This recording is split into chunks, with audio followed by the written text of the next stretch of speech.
ఈ కథను వింటూ బొమ్మలు చూస్తూ ఆనందిస్తున్న ప్రేక్షకులకు చిన్న మనవి. మీరు కథను విని ఆనందించాక దయచేసి నా యొక్క ఈ ఛానల్కి సబ్స్క్రైబ్ చేయండి.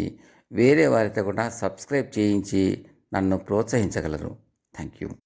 ప్రస్తుతం చెప్పబోయే కథ పేరు హరహర బైరాగి. ఒక బైరాగి ఉండేవాడు. అతనికి ఒక ఊరు అంటూ లేదు. అస్తమానము తీర్థయాత్రలు చేస్తూ దేశాటన చేసేవాడు. ఎవరి దగ్గర డబ్బు తీసుకునేవాడు కాదు. ఎవరన్నా దయతలిచి తిండి పెడితే తినేవాడు, లేకపోతే లేదు. ఒక రోజున జోరున వాన కురుస్తూ ఉండగా బైరాగి వానలో తడిసి ముద్ద అయిపోయి ఒక గ్రామం చేరుకుని ఆ గ్రామంలో ఉండే ఒక ధనికుడి ఇంటి వసారా అరుగు మీద కూర్చున్నాడు. ఇంటి యజమాని లోపల నుంచి కిటికీ గుండా బైరాగిని చూసి, చీచీ, కుళ్ళగుడ్డలు నువ్వును, అరగంతా పాడు చేసేవే, పోపో అని కసిరాడు.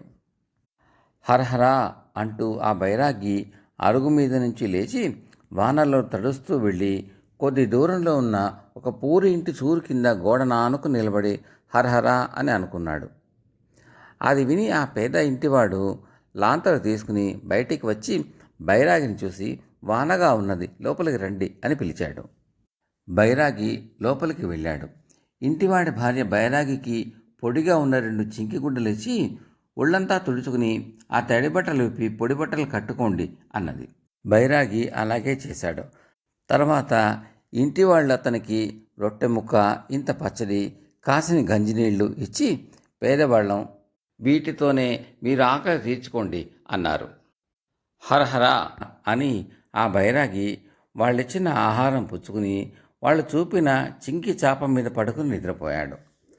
మర్నాడు బైరాగి లేచి తన బట్టలు తాను తీసుకుని ఇంటి వాళ్ళిచ్చిన బట్టలు విడిచేసి ప్రయాణమయ్యాడు. అప్పుడు ఇంటివాడు ఒక చిన్న డబ్బా తెచ్చి దాన్ని బోర్లించి అందులో ఉన్న చిల్లర డబ్బులు బైరాగి చేత పెట్టి, దారి ఖర్చులకు అవసరం రావచ్చు, ఉంచండి అన్నాడు. బైరాగి హరహర అని తన చేతిలోని డబ్బులు చూసుకుని, నేను డబ్బులు తీసుకోను నాయనా అంటూ వాటిని తిరిగి డబ్బాలో పోసేసి హరహర అనుకుంటూ వెళ్ళిపోయాడు. బైరాగి చిల్లర డబ్బులు తిరిగి డబ్బాలో పోసినప్పుడు అవి బరువుగా పడినట్టు, డబ్బా పూర్వం కన్నా చాలా బరువుగా ఉన్నట్టు వాటికి అనుమానం కలిగింది.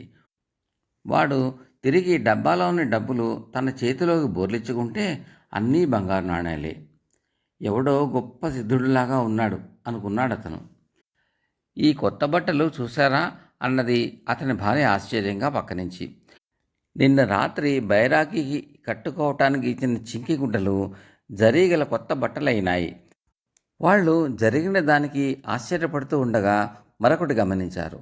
రాత్రి వారు బైరాగికి ఇచ్చిన చింకి చాప మేలు రకం తివాసిగా మారిపోయింది. అది మొదలు ఆ పేదవాడికి అదృష్టం అడుగడుగునా కలిసి వచ్చింది. పాత ఇల్లు తీసేసి కొత్త ఇల్లు కట్టుకున్నాడు. తన పొరుగున ఉన్న పేదవాడికి ఇంత సిరి ఎత్తుకోవటం ధనికుడు గమనిస్తూనే ఉన్నాడు. ఆయన విచారించగా ఆ పేదవాడు తాను ఇంటి నుంచి వెళ్ళగొట్టిన బైరాగికి ఆ పేదవాడు చేసిన సేవల ఫలితంగానే అతను స్థితిమంతుడు అయినాడు అని తెలియవచ్చింది.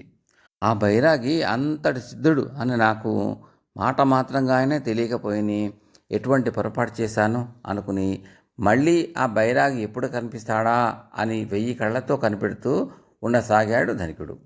1 ఏడాది గడిచింది. మళ్ళీ వానలు పడసాగాయి. వానలో తడుస్తూ ఆ బైరాగి ధనికుడి ఇంటికేసి రావడం చూసి పాత అనుభవం గుర్తుకు రావడంతో పేదవాడి ఇంటికేసి నడవసాగాడు. అది చూసి ధనికుడు పరిగెత్తుకుంటూ బైరాగి దగ్గరకు పోయి, రండి రండి బైరాగి గారు, ఇంత వానలో ఎక్కడికి పోతారు, మా ఇల్లు పావనం చేయండి అంటూ బైరాగిని లోపలికి ఆహ్వానించి తన ఇంట్లో ఉన్న ఒక ఇరుకు గదిలోకి తీసుకుపోయి తుడుచుకోవటానికి, కట్టుకోవటానికి పాత పొడిగుడ్డలు చింకివి ఇచ్చి, ఒక రొట్టె ముక్క, పచ్చడి, ఇంత గంజి బైరాగి ముందు పెట్టి ఆరగించండి అన్నాడు.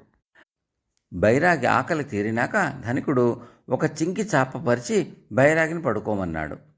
తెల్లవారగానే బైరాగి లేచి ధనికుడు ఇచ్చిన గుడ్డలు విడిచి తన గుడ్డలు కట్టుకుని వెళ్ళడానికి సిద్ధమయ్యాడు. అప్పుడు ఆ ధనికుడు దోసెడు చిల్లర డబ్బులు రాగివి తెచ్చి, దారి ఖర్చులకు ఉంచండి అంటూ బైరాగి చేతిలో పోశాడు. నేను డబ్బులు తీసుకోను నాయనా అంటూ బైరాగి వాటిని ఆ ధనికుడికే ఇచ్చి వెళ్ళిపోయాడు. ధనికుడు ఆత్రంగా తన డబ్బులు చూసుకున్నాడు. అవి రాగి డబ్బులు లాగానే ఉన్నాయి. బైరాగి వదిలిన బట్టలు, పడుకున్న చాప కూడా ఏమీ మారలేదు. మారింది ఏమిటంటే ధనికుడి అదృష్టం. అతనికి అడుగడుగున నష్టం వచ్చి క్రమంగా అతని సంపదంతా తరిగిపోయింది. కథ సమాప్తం.